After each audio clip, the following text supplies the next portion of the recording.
अस्मद्गुरुभ्यो नमः। श्रीमते रामानुजाय नमः। श्री अलवेलुमंगा समेत श्री वेंकटेश्वर स्वामी नमः। श्री कृष्ण परमात्मने नमः। श्री गोदादेवी नमः। नीलातुङ्गस्तनिगिरितटिसुप्तोद्बोध कृष्णं पारार्त्यं संश्रुतिहृदमध्यापयन्ति सोचिष्टायां सज्जनिगणति अवङ्क्तभुङ्क्त्वे गोदा तस्यै नम इदमिदं भूयवस्तु भूयः अन्नवयल पुदुवयल आंडाल அரங்கற்க பண்ணுதல் பல்பல் பதியம் இன்னிசையால் பாடி கொடுத்த மாலை பூ மாலை சுடி கொடுத்தாளை சொல்லு சுடி கொடுத்த சுடிக்கொடியே தொல்பாவை பாடி அல்வ பல்வலாய் நாடி நீ வேங்கட வர்க்கனை విధి ఇంద్ర ఇమ్మాతం నాంది నల్గ. భక్తులందరికీ నేటి 28వ పాఠం అనుసంధానానికి స్వాగతం. கர்வைகள் பின் சென்றம் காணம் சேருன்னோம் அறிவொன்று இல்லாத வாய்க்குல ஒன்யம் யாமணியோம் குறைவொன்றும் இல்லாத கோவிந்தா உந்தன்னோ ஒழியாது அறியாத பிள்ளைகளும் அம்பினான் உந்தன்னை பிறதை நீ தராய் பறை ஏலோ எம்பாவோய். கருவைகள் பின் சென்னம் காணும் சீருன்னோம் அறிவொன்று இல்லாத ஆய்குலத்து உந்த புண்ணியம் யாம் அடியோம் குறைவொன்றுமில்லாத கோவிந்தா உந்தன்னோர் அழியாது அறியாத பிறை நீ தராய் பறை ஏலோ எம்பாவோய். ఆండాల్ త్రేషణం. ఓ శ్రీకృష్ణ, పశువుల వెనుక పడపోయి అజ్ఞానులం, వాటి వెనుక అడవికి పోయి శుచిలేని భుజించువారం, ఇసుమంతైనా కూడా జ్ఞానం లేనట్టి పుణ్యం అంటే ఏమో తెలియని గొల్ల కులమున చెందిన వారలం అయినప్పటికీ మాతో సమానమైన వాణిగా నిన్ను జన్మింపజేసుకొని సాక్షాత్ పుణ్యమైన నిన్ను పొందిన వారలమయ్యా. మేము మాకెన్ని లోపలున్నను తీర్చగలిగినట్టు పరిపూర్ణవు నీవు గోవిందా. ఇచ్చట నీకు మాకు గల సంబంధము మన ఇరువురమును కలిసి పోగొట్టుకుందామనిన్నను పోనది కాదు సుమా. లోక పంద్యాలను ఎరంగని చిన్న పిల్లలము, ప్రేమ అతిశయం తెలియక ఇప్పటి వరకు నిన్ను తగని చిన్ని చిన్ని పేర్లతో పిలిచాము. అంత మాత్రం కోపడక ఓ స్వామి, మేము కోరిన పరై అనే దాన్ని మా కోసం కటాక్షించము సుమా అని వేడుకుంటున్నారు ఆండాల్ తన తోటి వారితో. శ్రీ ఆండాల్ తమ వ్రతానికి కావాల్సిన పరికరములు అడిగారు. వెంటనే శ్రమదీర ఓదార్చి ఇస్తాననుకున్నారు.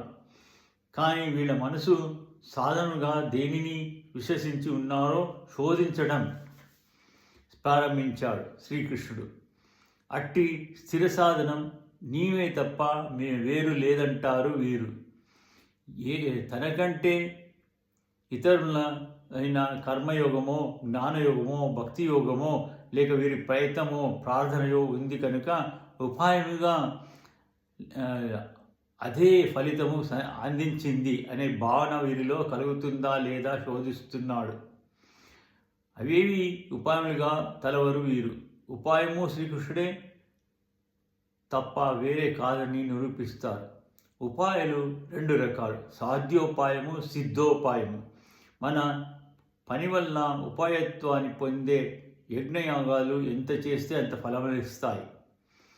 ఒకరు చేస్తే తయారు కాడు కదా, ఆయన ఉపాయంగా ఉండమంటే ఉంటాడు.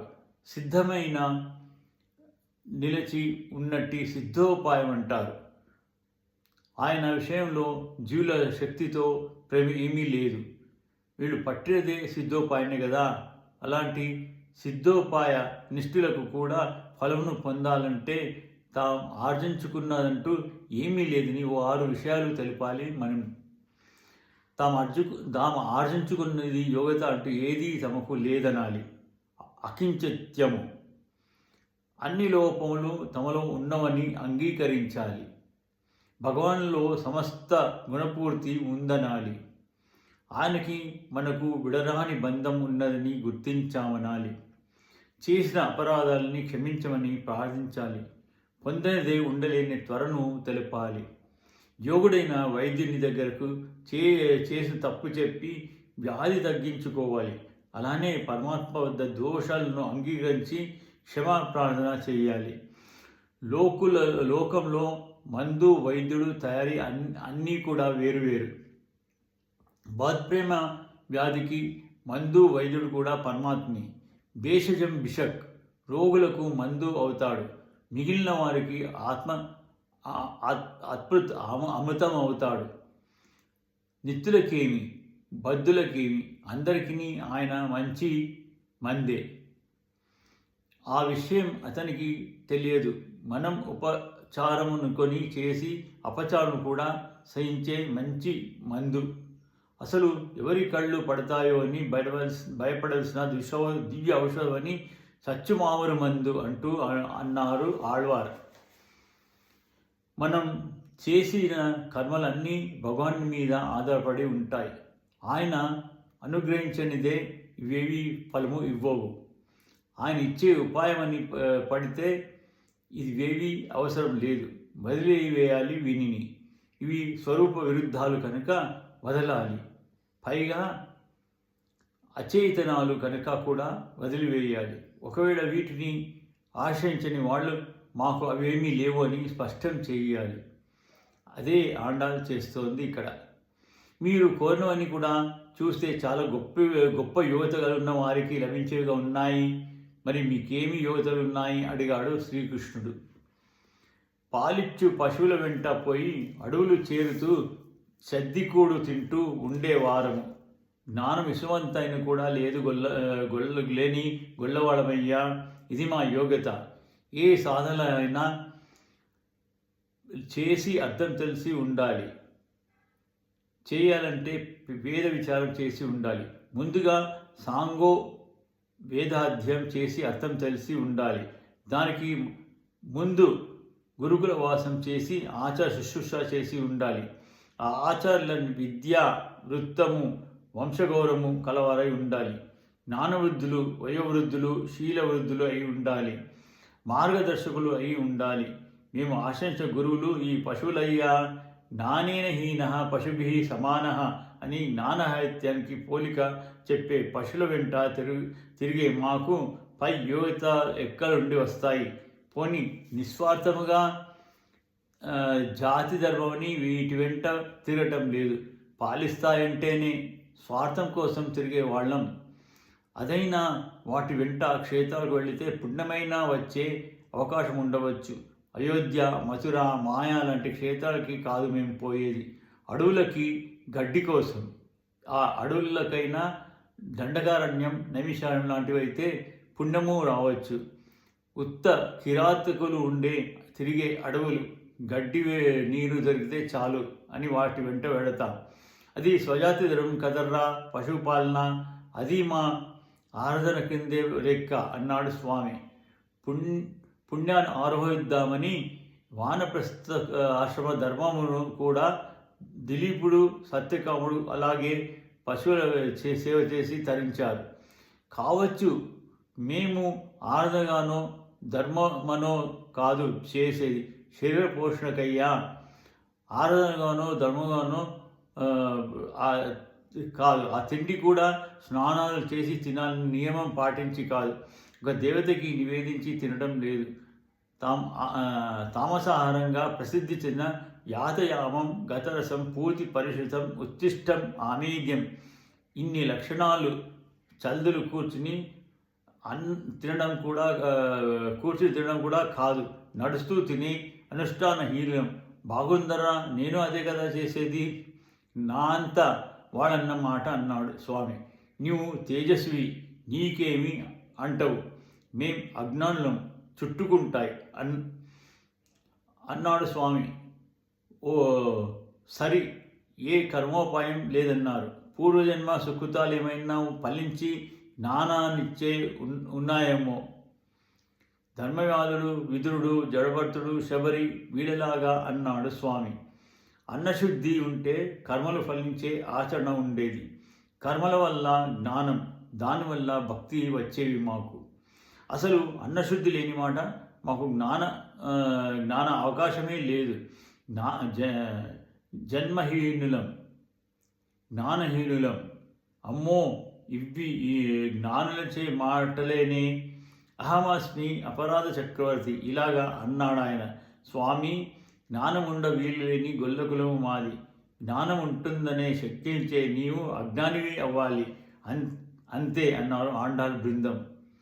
కర్మ లేదు, జ్ఞానం లేదు, ఏ పుణ్యము లేని మీరు గొప్ప బలమైన నన్ను కోరడం దుస్సాహసంరా, మర్చిపోండి అన్నాడు కృష్ణుడు. సరి, మేము సంపాదించింది లేదన్నాం. మా కోసం పుట్టి వచ్చి పుణ్యమైతే ఉంది. ఏమీ తినడని అన్నస్నన్ అన్నహ అభిషాచక నీతి, అవి ఉపనిషత్లో చెప్పిన నిన్న పశువుల వెంట తిరిగే కులంలో పొందాం. ఎవరి ధ్యానాలకి అందని నిన్ను అజ్ఞానమైన గొల్లకులంలో పొందాం. సూర్యవంశం లాంటి గొప్ప వంశం కాదే నీవిప్పుడు పుట్టి ఉన్నది. మా పుణ్యం మమ్ము వెతుక్కుంటూ వచ్చింది. మాది సాధించాల్సిన పుణ్యం కాదు, సిద్ధ పుణ్యం. బ్రహ్మకు అహో అని ఈశ పుట్టించిన పుణ్యం. ఆ పుణ్యం పరమ చేతనమైనది నీవే కదా కృష్ణ. గుదిబండ వేసుకొనినట్లు మా సొంతం ఏదీ లేదన్నాం. కానీ నీవే నా స్వయంగా వహించినప్పుడు దాన్ని లేదని ఎలా అంటాం? ఏమర్రా, పుణ్యం లేదంటారు ఒకసారి, ఉందంటారు ఒకసారి. ఏమిటి విరుద్ధపు మాటలు అడిగాడట స్వామి. మాట కూడా సరిగ్గా రానివాళ్ళం, అయినా నీకేమి లోటు, పూర్ణుడివి కదా. మా పుణ్యము నశించదు, పాపాల వల్ల తరగదు, మానవ శక్తికి మీద ఆధారపడదు. అలాంటి సిద్ధపుణ్యం నీవే కదా గోవిందా. పశువుల వెంట నీవు మరిచావు. దేవతల ప్రభువువి అని, నీకు స్వాతంత్రం ఉన్నదని, నిత్యసూర్య అధిపతి అని కూడా మరిచావు. అవి మరవడమే మా పార్టీ అదృష్టం. లేకపోతే మాతో తిరుగుతావా? లేదు కదా. నేను మీ బంధువురా అని గోవర్ధనను ఎట్టి మరీ ప్రతిజ్ఞ చేశాం. నీకు మాకు విడరాని సంబంధం ఉంది స్వామి. 1 కాదు 9 సంబంధాలున్నాయి. శరీరానికి ఆత్మకు వలె గుణములైనదే విడరానిది మన సంబంధం. ఇద్దరము తీసేద్దామని అన్నా తెగనిదే. అదలా ఉంచి తెలియని చిన్నపిల్లం ప్రేమ